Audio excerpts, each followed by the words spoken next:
Yang terhormat bapak-bapak, ibu-ibu, salam Pancasila.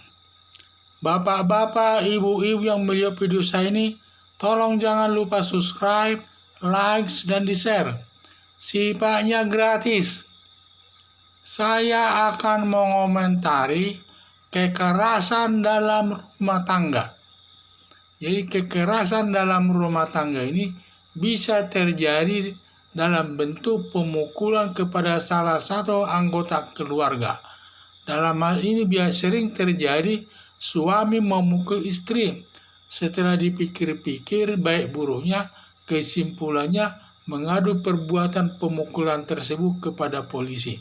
Karena dalam mengalukan pengaduan dalam keluarga ini, banyak cerita panjang tidak mungkin langsung terus dilaporkan, karena dia harus memikirkan juga nanti setelah dilaporkan nanti ke polisi bagaimana nanti hubungan keluarganya, nasib anaknya, dan lain sebagainya. Tetapi setelah dipikir secara matang, barulah dilaporkan kepada polisi. Kekerasan dalam rumah tangga ini termasuk delik aduan. Jadi nanti siapa yang merasa disakiti, dalam hal ini kalau istrinya yang dipukul, maka hanya istrinya itu saja yang dapat melapor kepada polisi. Pengacara atau anaknya tidak boleh melapor kepada polisi, yang mengadukan ke polisi, karena ini masuk delik aduan. Jadi siapa yang merasa disakiti, hanya dia yang berhak mengadukan masalah pemukulan tersebut kepada polisi. Tidak boleh orang lain, pengacara pun tidak boleh. Maksudnya di sini harus langsung, harus tahu mengetahui apakah orang bersangkutan itu benar-benar sakit hati atas pemukulan tersebut. Karena banyak juga sering terjadi tengah-tengah masyarakat, ada orang yang dipukul belum tentu dia malah mau mengadukan ke polisi, karena dia berpikir masalah keluarga dan lain sebagainya, baiknya nanti rumah tangganya tidak baik, tidak harmonis, dan lain sebagainya. Tetapi ada juga orang yang melapor mengadukan ke polisi. Setelah dipikirkannya dalam-dalam, dia tidak peduli keharmonisan keluarga dan juga masalah hubungan suami istri pun sudah dia tidak peduli. Maka mengadukannya kepada polisi. Kalau delik A2, kalau delik biasa ini biasanya perkara-perkara pembunuhan ini, korupsi, pencurian, dan sebagainya. Ini ada atau tidak ada laporan daripada masyarakat atau yang hilang dan lain sebagainya. Kalau polisi tahu, maka polisi dapat bertindak segera. Karena yang di sini yang dilindungi ada masyarakat umum. Masyarakat umum yang dilindungi oleh hukum itu.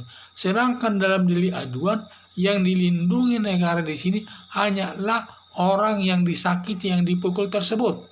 Itulah yang saya bilang, ini bedanya delik aduan dengan delik biasa. Jadi pemukulan daripada suami kepada istri ini termasuk delik aduan, dalam arti yang dia melaporkannya kepada polisi secara langsung. Dan nanti polisi akan memeriksa perkara tersebut dan nanti akan disampaikan kepada hakim. Dan nanti hakimlah nanti yang menjatuhkan perkara tersebut, berapa hukumannya atau tidak. Dan juga di dalam delik aduan ini, sebelum sidang dibuka, biasanya hakim menanyakan apakah perkara ini sudah ada perdamaian atau tidak. Kalau dibilang si pengadu ini, umpamanya istrinya ini menyatakan, Bu Hakim, saya menyesal tidak melaporkan suami saya cabut pengaduan saya, katanya. Kalau sudah dicabut pengaduannya, tidak boleh lagi istrinya itu mengadukan suaminya itu kepada polisi. Karena dianggap sudah selesai, karena perbuatannya sudah nebis idem. Jadi karena perbuatan hakim itu sudah termasuk putusan yang sudah ingkrah, mempunyai kekuatan hukum yang pasti. Ya ini juga perlu dipikir-pikir, karena sering terjadi pada saat perkaranya disidangkan, hakim mesti menanyakan sebelum sidang dimulai, biasanya ditanya apakah saudara pengadu perkaranya masih tetap diteruskan atau tidak. Kalau dibilang kami sudah berdamai, pengaduan saya jawab, ya sudah, langsung diputus hakim dan perkara langsung ingkrah atau mempunyai kekuatan hukum yang pasti dan tidak bisa lagi suaminya itu dituntut. Dan kalau dibilang terus, ya perkaranya diteruskan sampai nanti ada putusan hakim. Dalam putusan hakim itu nanti akan dijatuhkanlah si pemukul ini sesuai dengan hukumannya. Dalam kekerasan dalam rumah tangga ini ada terdiri daripada suami, istri, anak, keluarganya yang tinggal di sana, dan juga pembantu rumah tangganya. Ini termasuk dalam keluarga. Jadi siapapun yang memukul, umpamanya ibunya itu memukul pembantunya nanti bisa mengadukannya ke polisi. Dan semua dalam keluarga itu namanya keluarga. Keluarga itu. Jadi kalau ada suami memukul pembantu, bisa dilaporkan, diadukan ke polisi. Atau anak juga yang memukul pembantu, bisa diadukan ke polisi.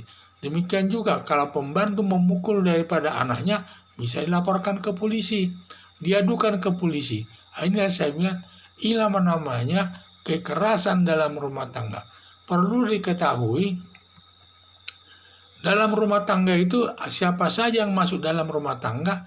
Satu adalah suami, kedua adalah istri, ketiga adalah anak, dan keempat adalah keluarga yang tinggal di rumah itu, dan kelima adalah pembantu rumah tangganya.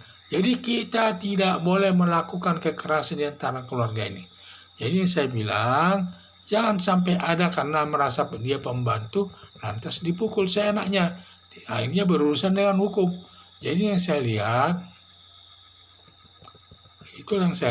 jadi kita harus berhati-hati. Dan kalau bisa dalam keluarga itu, harus harmonis hubungan antara suami, istri, anak, dan keluarga yang tinggal di rumah itu, serta pembantunya. Jangan sampai ada pemukulan-pemukulan, baik daripada suami kepada istri, istri kepada pembantu, atau kepada keluarganya, dan lain sebagainya. Jadi semua yang berhak menangani perkara daripada kekerasan rumah tangga ini ada polisi. Setelah polisi memeriksa, diserahkan kepada jaksa.